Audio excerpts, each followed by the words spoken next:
और अब बिना इंटरनेट कैसे होगी यूपीआई पेमेंट? शेयर बाजार क्यों हुआ धड़ाम? भारतीय बैंकों में एनआरआई स्कीम्स में निवेश क्यों घटा? कारोबार और आपकी जेब पर असर डालने वाली खबरों के लिए देखते हैं मनी नाइन। जल्द ही आप बिना इंटरनेट के भी डिजिटल पेमेंट कर सकेंगे। National payments corporation of India इसके लिए परीक्षण कर रहा है। इसका सबसे बड़ा फायदा देश के उन ग्रामीण इलाकों के करोड़ों लोगों को होगा जहां ठीक से इंटरनेट नहीं चल पाता है। यूपीआई लाइट के जरिए कोई भी फीचर फोन से डिजिटल पेमेंट कर पाएगा। भारतीय बैंकों के एनआरआई स्कीम्स के निवेश में मौजूदा वित्त वर्ष के पहले 8 महीनों में करीब 62% की भारी गिरावट आई है। रिजर्व बैंक के आंकड़ों के मुताबिक इस वित्त वर्ष के दौरान एनआरआई डिपॉजिट स्कीम्स में शुद्ध निवेश घटकर 2.6 अरब डॉलर रह गया। इसकी वजह कोरोना संकट के दौरान कई प्रवासियों की नौकरी जाना है।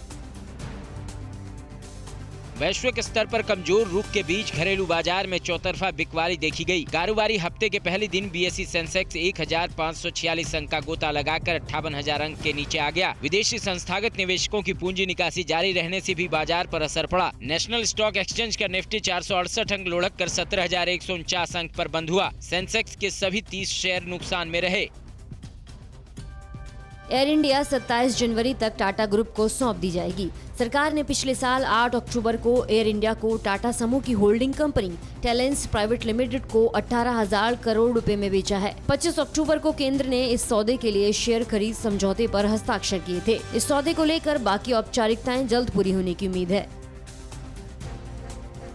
सरकार को लग रहा है कि पब्लिक सेक्टर कंपनियों के पास मौजूदा संपत्तियों की वैल्यू उनके वही खातों में दर्ज वैल्यू के मुकाबले से कहीं ज्यादा है। सरकार चाहती है कि ये कंपनी अपने लैंड बैंक, बिल्डिंग और ऐसी ही दूसरी एसेट्स की वास्तविक वैल्यू को सामने रखें। इससे निवेशकों की दिलचस्पी इन स्टॉक्स में पैदा होगी। घरेलू एयरलाइंस कंपनी गो फर्स्ट ने रिपब्लिक डे के उपलक्ष्य में एक स्पेशल सेल की घोषणा की है। स्पेशल सेल में 926 रुपए में फ्लाइट टिकट की पेशकश की जा रही है। ये सेल 27 जनवरी तक चलेगी। सेल में 11 फरवरी से 31 मार्च तक टिकट बुक करवाए जा सकते हैं। ये ऑफर सिर्फ घरेलू डायरेक्ट उड़ानों के लिए ही उपलब्ध है।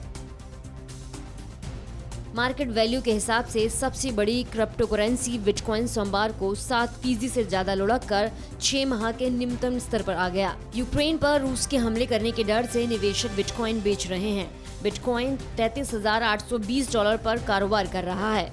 नवंबर में ये 69,000 डॉलर पर था। इथेरियम भी 11% टूटकर 2,253 डॉलर पर आ गया। जियो ने 1000 छोटे बड़े शहरों में 5G नेटवर्क कवरेज का ढांचा खड़ा करने की योजना बनाई है और इसके लिए अपनी फाइबर क्षमता के विस्तार के साथ पायलट योजना भी संचालित कर रही है। कंपनी अत्याधुनिक तकनीक की मदद से नेटवर्क का खाका तैयार कर रही है। 5G स्पेक्ट्रम के लिए नीलामी अगले साल शुरू होने की संभावना है। 5G नेटवर्क शुरू होने से पहले सरकार अगले 2 वर्षों में 8 लाख नए मोबाइल टावर लगाने जा रही है। इस प्लान के साथ सरकार देश भर में दूरसंचार इंफ्रास्ट्रक्चर को बड़े पैमाने पर बढ़ावा देने के लिए तैयार है। वर्तमान में देश भर में 6.8 लाख टावर हैं। वित्त वर्ष 2024 तक 15 लाख से ज्यादा टावर लगाए जाने हैं। कोरोना धर्म नहीं देखता, जात नहीं देखता, अमीर गरीब ऊंच नीच नहीं देखता। कोरोना सिर्फ मौका देखता है, लेकिन आप उसे मौका मत दीजिए। बस इतना कीजिए, जब कभी दफ्तर से, बाजार से घर लौटिए तो इतना ख्याल जरूर रखिए कहीं आपके साथ कोरोना आपके घर तो नहीं जा रहा। भूलिए मत, कोरोना अभी जिंदा है।